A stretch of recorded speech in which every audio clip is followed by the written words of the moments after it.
Hey everyone, welcome to the first episode of Radnor Library's new true crime web series, Creeps. My name is Lindsay, and I am one of the reference librarians as well as the resident true crime junkie at RML. You might remember me from the Leighton Prince book club that was held earlier this year, and I was also the host of the All Things True Crime meetings on Zoom over the summer. So we are quickly approaching Halloween, and I thought, what would be better than to launch this series with something that is truly creepy: murder. Our case today is one that lives in infamy among true crime fans and ghost hunters alike, and you'd be very surprised at how often those two meet. The Villisca Axe Murders. This is the story of an unsolved family murder that occurred in Iowa in June of 1912. Let's start with our cast of characters. We have Josiah, aka Joe, and Sarah Moore, the parents. Their children, Herman, Mary, Arthur, and Paul, ages 5 to 11. And also in the house are two neighboring girls, the Stillinger girls, Ina and Lena, ages 8 and 12. For a side cast, we have Hank Horton, the local peace officer, Mary Peckham, the neighbor, and Ross Moore, Joe's brother. We also have our suspects. We have Andrew Sawyer, who is a kind of a crazy dude, kind of a drifter. We have Reverend Kelly, a local traveling minister and pervert. Don't let the professional name fool you.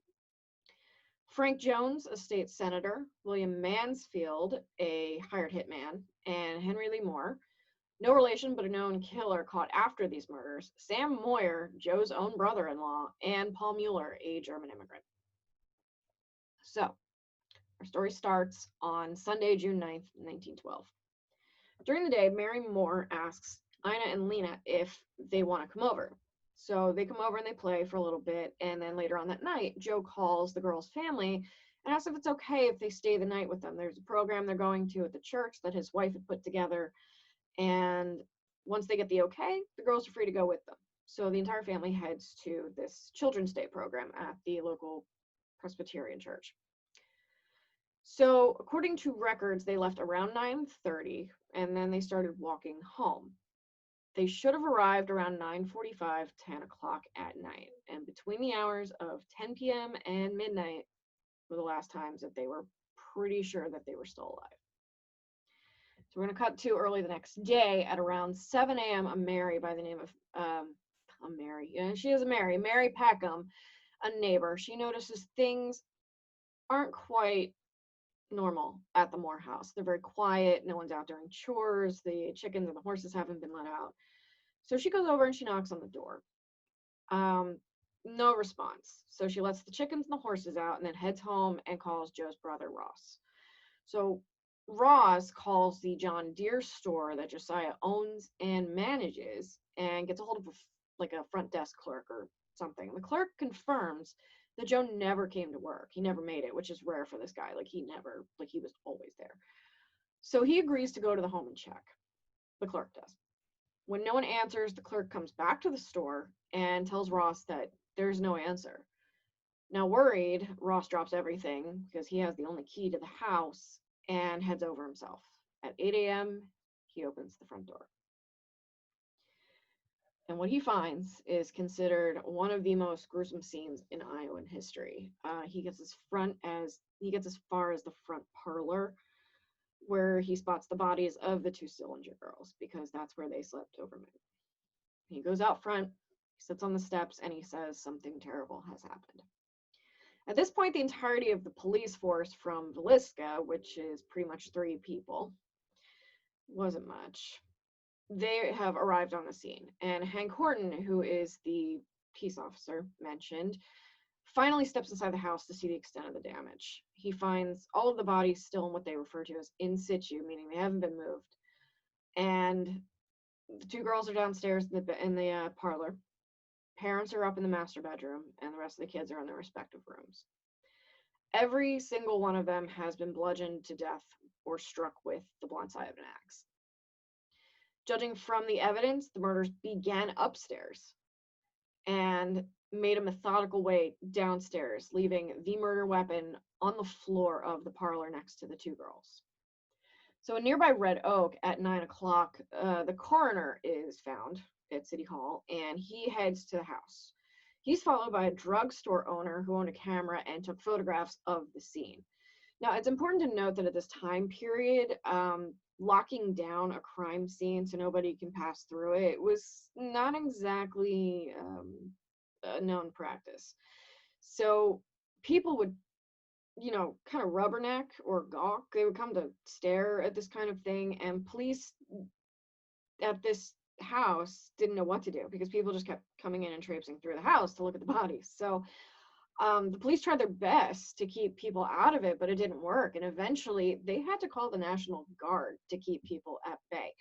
So once that was taken care of, the bloodhounds were brought in later on that night, and search parties were created to search nearby buildings, see if there's anybody there. And none of that, just really worked out. Trail went cold. So, except for one thing, the bloodhounds did find a trail that went back to Frank Jones, the state senator's house. They did this twice. They ran this twice, and it always led back to that house. So it means either he was a primary suspect and was there at some point, or whoever did it definitely went near that house. So could be either way. Now, the only thing that they really found was a depression in the hay inside of the Moore's barn. They realized that whoever murdered this family might have been laying in wait in order to attack after dark. So taking the axe from the barn. Yes, it was the family's axe. So finally the bodies are taken away more than 12 hours later and ferried to a local fire station where they can be more thoroughly examined. So, and then at this point, even more people came to look at the bodies. They were crowding the station. It's just kind of nuts. So it's determined here that Lena Stillinger actually showed signs of sexual assault and may have been awake before she was killed. She would have been the only person to see her attacker. Aside from that, there wasn't much evidence that they could have gotten from the scene or the bodies. So here's the only other things that were mentioned about the case, and they're a little weird. Mirrors were covered, windows were covered, bodies were covered, presumably to avoid spatter, like when they were being attacked. There's spatter arcs on the ceiling above the parents' bed, which indicates that whoever was swinging the axe was actually fairly short, because to get a pattern like that on a low-hanging ceiling, you got to be fairly close to the ground, like myself. So the two chimneyless lamps that were on the floor in both the parents' bedrooms and the parlor floor, a bloody wash basin was found on the kitchen table. And finally, this is kind of gross, a slab of bacon that had been taken from the ice box, used for less than innocent reasons, was found on the parlor floor as well. So again, not much to go on. Aside from the fact that this guy is really something odd and nothing they've ever been trained for. And with that, the family's laid to rest on June 12th. So, is this solved or unsolved? Well, we do have some idea. So then who did it? Suspects were quickly rounded up. Reverend Kelly was a great option. He was a local pervert known for peeping and soliciting women and just all around weirdo, creepy guy, gross, ew.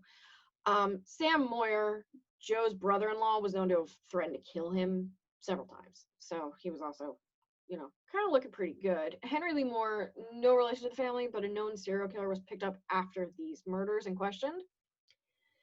And then Andrew Sawyer was a drifter who was obsessed with the case and showed up to work with newspaper clippings about it. He carried an axe with him. He slept with the axe. He threatened people on the team.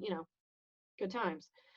And then there's Frank Jones and William Mansfield, who were said to be in cahoots with one another, and Mansfield was being hired to take out Joe Moore for whatever reasons. They never really found any.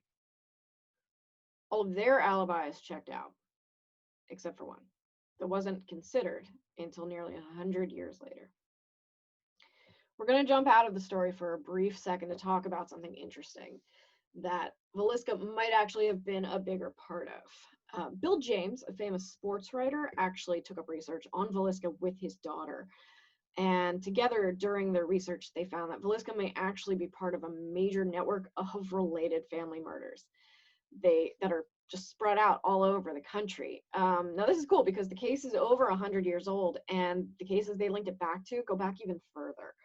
So all of these cases have nearly similar marks of evidence, same method of murder, and are all along the same train route or vaguely connecting train, or definitely connecting train routes.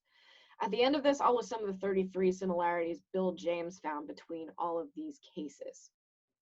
Now back to the last suspect, Peter Mueller.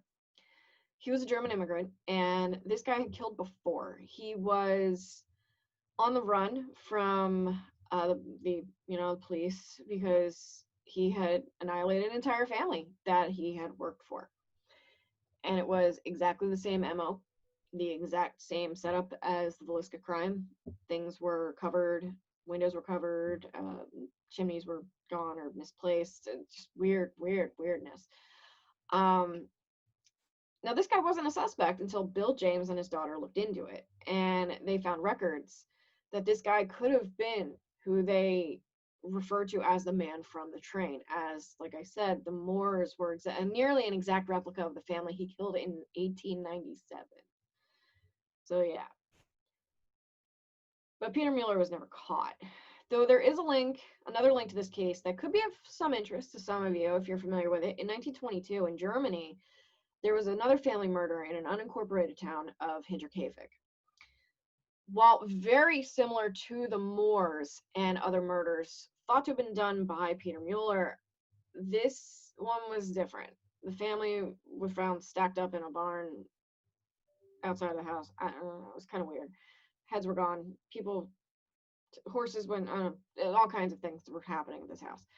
And James doesn't think it's related. However, it would make sense if that's where Mueller went next, being that had he managed to get back to Germany, or had he managed to escape the United States, Germany would probably be where he would go. So what are we left with? Some interesting facts, actually. James gave us a list of 33 traits, and every one of the murders he uncovered shared.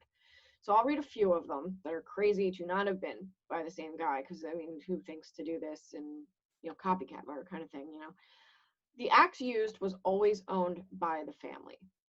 Mirrors and windows were always covered. It was always less than a mile from a train track. Robbery was never a motive. It was always on a Sunday, always in a mining or logging town. And doors were always locked from the inside, the moving of lamps, and extreme stealth to accomplish the murders. I mentioned this last one because it was found that in several of the houses, like the Moore home, that there was a stairwell that was exceptionally creaky. So this would have woken people up, being the walls were so thin, and had anyone heard this, this guy might have been caught a lot sooner. So this tells us the murders were quick, and this guy was good at what he did. So I'd like to finish this off by offering up one book, one podcast, and one show. First of all, the book. I highly recommend Bill James' Man from the Train. It is an absolutely fascinating read, and Harold Schechter, who is a renowned crime writer and has written loads of books about, here, there, and everything about true crime. He's even said that James may have solved a century-old crime. That's pretty crazy. Saying a lot. So it's a wonderful book. It's full of more details than I can possibly give here. And it's also an extremely easy read, which is saying something. Maybe not the content, so much content's pretty graphic, but he's not a professional crime writer, and he knows. And he even, says that a couple of times in the book. Like, I don't claim to know everything, or, this is how it is, So it feels more like he's working out the story in his head, which I actually really like. So the next thing is one podcast. You'll find a lot of podcasts on Villisca in itself. My Favorite Murder, Lore, and Why We Drink all have episodes dedicated to this case, among many others. One show and documentary. Now, being that's Halloween, I can't go without saying that this place is a hot spot for ghost hunters. Ghost Adventures is among the more famous shows to feature it. It's also featured on Scariest Places on Earth and Most Terrifying Places in America. Also feature, just people going nuts looking for ghosts in this house, and a few of them supposedly have been successful. That's up to you to decide that. So if you're into that, you can also go to the house. The house still stands. You can visit it. It is open for tours. So if you go there and you decide to be a ghost hunter and look around or just stay the night because it's creepy in there, let me know. Let me know how it goes. I'd love to hear it. So signing off, I hope everyone has a safe week, an even safer weekend, and happy Halloween. So until next time, this is Lindsay, and I will see you all at the library. Thank you for watching, and take care.